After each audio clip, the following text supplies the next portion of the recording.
26 नवंबर 2008 की वो काली रात जो आज भी हर भारतवासी को याद है। देश उस भयावह मंजर को कभी नहीं भूल सकता है। वो आतंकी जो समुद्र के रास्ते मुंबई पहुंचे और पूरे देश को रक्त रंजित कर गए। ये सिर्फ एक हमला नहीं था, ये भारत की सीमा सुरक्षा व्यवस्था पर एक गहरा सवाल था। ये एक सिलसिला था जो चीख कर पूछ रहा था कि आखिर 72 सालों में हमारी सरकारों ने वो क्या किया जिससे ऐसी त्रासदी फिर ना दोहराई जा सके। सब कुछ अधूरे फेंसिंग और पुराने सिस्टम के भरोसे छोड़ दिया गया। पिछली सरकारों में देश की सुरक्षा को कभी मुद्दा समझा ही नहीं गया। वो बस गिनती करते थे मृतकों की, शहीदों की और खोई हुई जिंदगियों की। लेकिन 2014 के बाद एक नई सोच आई। प्रधानमंत्री नरेंद्र मोदी जी का स्पष्ट संदेश था, हमारी सीमाएं हमारी संप्रभुता की रेखा हैं और इन्हें अभेद्य बनाना हमारी पहली प्राथमिकता है। और फिर शुरू हुई एक ऐसी क्रांति जिसने भारत के बॉर्डर का नक्शा और नियति दोनों ही बदल दिए। भारत के जितने प्रयास शांति और सौहार्द के लिए है, उतनी ही प्रतिबद्धता अपनी सुरक्षा और अपनी सेनाओं को सशक्त करने के लिए भी है। 2014 से पहले जिस लद्दाख और अरुणाचल प्रदेश की सीमाओं पर एक समय सिर्फ पगडंडियां हुआ करती थी, वहां आज दुनिया की सबसे ऊंची सड़कें और हवाई पट्टियां बन रही हैं। आज हिमालय की चोटियां हो या हिंद महासागर के द्वीप, हर दिशा में कनेक्टिविटी के विस्तार पर जोर दिया जा रहा है। ये कोई साधारण विकास नहीं, बल्कि नए भारत की सामरिक ताकत का प्रतीक है। सर्दियों में कई इलाके दुनिया से कट जाते थे। हमारी सेना के पास जरूरत का सामान पहुंचना भी एक बड़ी आफत बनी रहती थी। मोदी सरकार ने सत्ता में आते ही इन समस्याओं से निपटने के लिए 3 स्तंभों पर काम करना शुरू किया। इंफ्रास्ट्रक्चर, मॉडर्नाइजेशन और आतंकियों को मुंह तोड़ जवाब। सिर्फ यही नहीं, यशस्वी प्रधानमंत्री के सरकार में आने के साथ ही एक रिवाज शुरू कर दिया गया। दिवाली का त्योहार हो या कोई आयोजन, अपने जवानों के हौसला अफजाई के लिए वो हर बार सीमा पर पहुंचे। सेना से सीधे संवाद करके ही उनकी जरूरतों को समझा, जो शायद ही इतिहास में किसी ने करा हो। और फिर भारत की मजबूत सुरक्षा की नींव रखना शुरू कर दिया।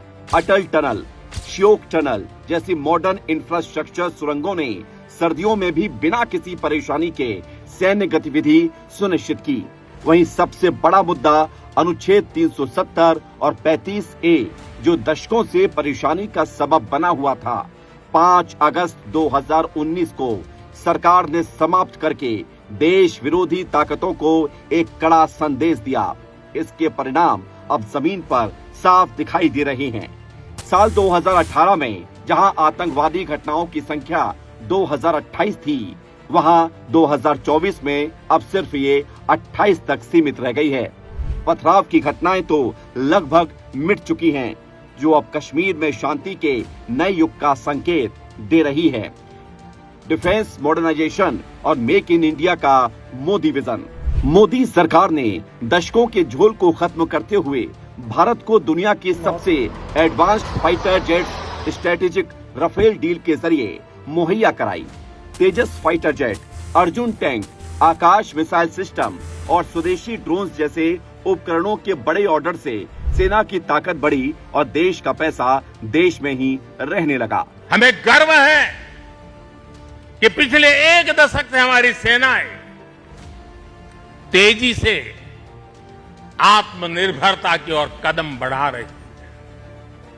हमारी सेनाओं ने हजारों ऐसे सामानों की लिस्ट बनाई और तय किया कि अब ये सामान बाहर से नहीं मंगवाया जाएगा।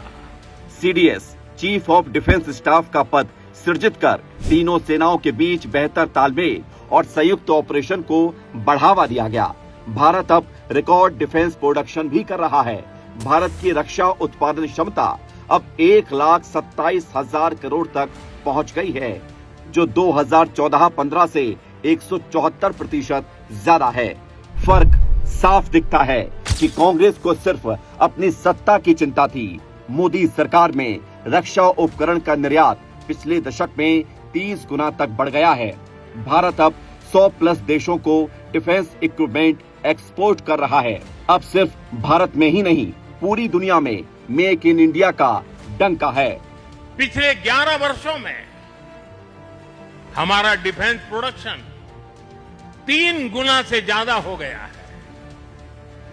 पिछले साल तक ये रिकॉर्ड 1.5 लाख करोड़ रुपए से अधिक पहुंच गया है। Counter terror strategy. नए भारत ने आतंकवाद के खिलाफ जीरो टॉलरेंस की नई रणनीति बनाई, जिसके अंतर्गत अब नया भारत घर में घुसेगा भी और मारेगा भी। यही वो क्षेत्र है जहां मोदी सरकार ने दशकों की लचर नीति को पलट दिया और पाकिस्तान स्थित आतंकी ठिकानों पर सर्जिकल स्ट्राइक जैसे निर्णायक जवाब से एक स्पष्ट संदेश दिया कि अब आतंकवादियों के रहनुमा कहीं भी सुरक्षित नहीं रह सकते हैं। आतंकियों ने हमारी बहनों का सिंदूर उजाड़ा था, इसलिए भारत ने आतंक के ये हेडक्वार्टर्स उजाड़ दिए। वहीं बालाकोट एयर स्ट्राइक के जरिए भी दोबारा भारत ने पाकिस्तान के अंदर चल रहे जैश ए मोहम्मद के ट्रेनिंग कैंपों को तबाह कर खंडर बना दिया। वहीं ऑपरेशन सिंदूर जैसी काउंटर स्ट्रेटेजी ने पाकिस्तान के सेंटर में हमला कर पूरी दुनिया को दिखा दिया कि भारत अब बेबस नहीं बल्कि निर्णायक है। इसके अलावा आतंकी फंडिंग के जो भी रास्ते थे उन पर नकेल कसा गया। NIA और गुप्तचर तंत्र को मजबूत किया गया। कांग्रेस के शासन में सीमा एक चुनौती थी, एक समस्या थी। मोदी सरकार में यही सीमा एक शक्ति प्रदर्शन का केंद्र बन गई। यह वह स्थान है जहां भारत की इच्छा शक्ति, इंजीनियरिंग और सैन्य शक्ति एक साथ दिखती है। ये नया भारत है जो अपनी सीमाओं की रक्षा के लिए ना तो माफी मांगता है और ना ही संकोच करता है। यह भारत आतंकवाद से घबराता नहीं बल्कि उन्हें ईंट का जवाब पत्थर से देता है। इसी विजेता भावना की नींव पर मोदी सरकार ने वो अभेद दीवार खड़ी की है जिसका सपना दशकों से देखा जा रहा था।